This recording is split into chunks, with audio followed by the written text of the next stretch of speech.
Ningol thamoy sinan thore pakhang thamoy sangoida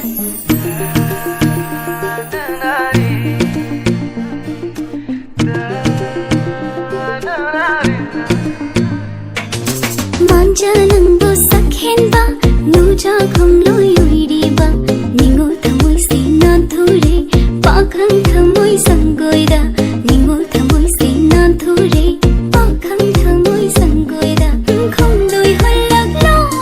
nangbu ningol sangoida Nusi panthung yo ning pada ai namre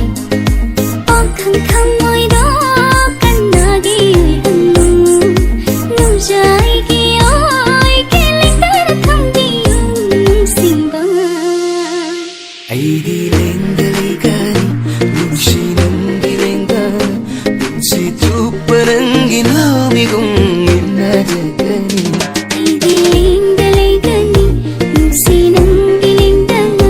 nungsi tuparangi lamigong inajagani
Khomdoi halak lagi ningol sangaida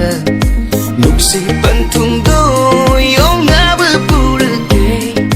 pakhang thamoy se kannagi oi halo